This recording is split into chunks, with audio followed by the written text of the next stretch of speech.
Earlier this year in August, the Garnett Fire started. It had been hot in town, the sort of heat I've come to associate with thunderstorms in the mountains, the sort that sparks fires. So a few days later, I wasn't terribly surprised to hear that a fire had started. Looking at a map, I could see it was near areas I know and love, Wishon and Courtright reservoirs. In high school, I'd spend a few weeks camping with my grandparents at Wishon, fishing there and at Courtright. Here's Grandpa, Bob Anderson, rigging the lines in the boat. And that's Grandma and me. Yes, I think she's wearing something resembling a sports coat made out of a tablecloth, and I think this is the last bit of photographic evidence of me having a chin. Please do not tell Charlie.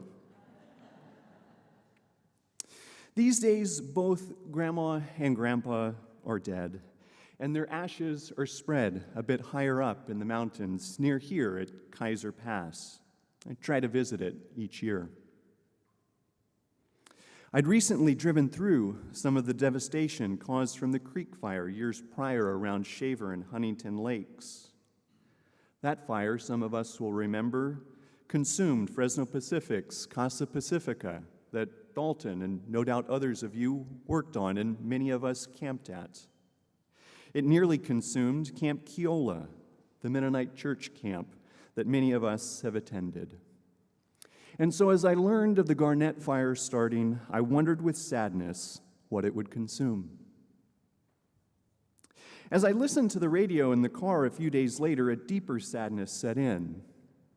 The reporter announced the fire had reached the McKinley Grove of giant sequoias. If you've never been, it's a little grove of magnificent giant sequoias on the way to Wishon or Courtright. The McKinley Grove is also the backdrop of some of my favorite photos of Charlie as she was learning to walk amongst these ancient giants. As I heard the news, I remembered photos like these, and I wondered whether the sequoias would still be there the next time that we would pass through. Driving in my car as I listened to the news, burning and consuming fossil fuels, more complex feelings emerged for me. In addition to sadness, there was guilt, for I knew I was contributing to the conditions conducive to such destructive fires. And there was also despair, for I know virtually no other way to live. The feelings I experienced reminded me of how Sarah Warner described the impact of an environmental studies class on her. As she reflects on those times, she observes, quote, "What stays with me most profoundly is that gut-wrenching sadness I felt, and how helpless that reality made me feel." On this point, she revisits a central tension in her book, as she puts it, quote, "Though the world is full of beauty, the world is also full of tragedy." Werner goes on to suggest that coming to terms with both sides of that tension, the beauty and the tragedy, is vital for us as followers of Jesus if we are to live well on this planet. Last week, Michael explored the beauty of creation, and this morning, I'll explore Jeremiah's vision of creation undone. Jeremiah clearly echoes the Bible's first creation myth in Genesis 1. But rather than stand in awe of creation's original balance, integrity, and beauty, Jeremiah wails over its disintegration. For instance, before God began to create, Genesis 1 claims that the earth was a formless void, as the New Revised Standard Version puts it. When God concluded making things, earth is a formless void no more. And it is not just good in God's eyes, as each previous day had concluded.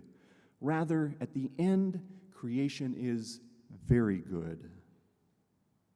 But now, as Jeremiah looks out on the earth, God's very good creation is again a formless void. Likewise, the first thing created in Genesis is light. But now when Jeremiah looks in the heavens, the light is gone. Similarly, day 5 of the creation myth in Genesis 1 will mention birds of the air and the sea creatures, and day 6 describes land animals, including humans. But when Jeremiah looks, there are no humans. The birds have all fled. Jeremiah sees God's very good creation undone. I suspect that for many of us, Jeremiah's vision of creation undone may be hard to look at because it is so easy to see in the world we know. For instance, it reminded me of something I've seen in Arizona. Our family, many of you will know, has enjoyed post-Christmas vacations in a place called Organ Pipe National Monument in southern Arizona. About 30 miles north of Organ Pipe is a small town named Ajo. Along the highway on the outskirts of Ajo, the hills have beautiful colors like these: yellows, reds, purples. If it's a bit hard to see, this is the best I could get from Google Street View. The sides of the hills, you might begin to notice, have these eerily perfect diagonal lines. They're visible from an extremely long ways off in the distance, and the tops are completely flat. The hills around Ajo aren't supposed to look like this. It's supposed to look more like this, jagged, irregular lines, or maybe something like this. The eerily straight sloped and flat-topped hills around Ajo are the result of mining that has left this substantial pit, nearly the size of the modern town of Ajo. And as we drove by these eerily straight, flat-topped hills, I began to realize that the yellowish rocks reminded me of something. It was the decomposed granite, several tons of it, that I had shoveled in our front yard to redo our landscape. And so I started to wonder, did our front yard come from Ajo? As we drove on, Audrey used her phone to learn that in fact the mining around Ajo wasn't for decomposed granite, it was for copper. Phew! Of course, it didn't take long to realize that the smartphone we relied on to learn that information used copper. Might the copper have come from that mine? Fortunately, the mine closed in 1983, so the copper in our recently acquired phones probably didn't come from there. Phew, again. So I kept driving, reassured that neither my front yard nor my smartphone had produced those ghastly hills. And yet the truth was inescapable. If I didn't cause those hills, I have caused them elsewhere. Equally as challenging to face is coming to realize that I have caused those hills on the backs and in the backyards of others.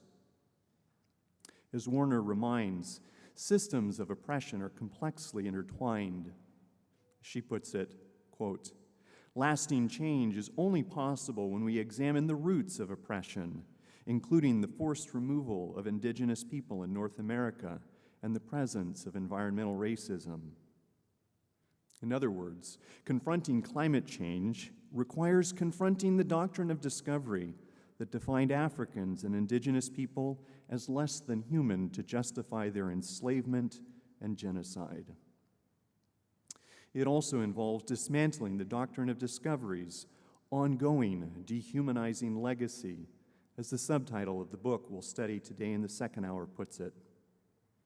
The authors of that book likewise emphasize the need for lament, even describing their book as a lament over dysfunctional theology and a broken history. I don't know about you, but for me, confronting difficult things like these can lead to a range of feelings: sadness, guilt, despair. And when I encounter information like this, I want to know how I can fix it, how I can make it better. The sooner, the better.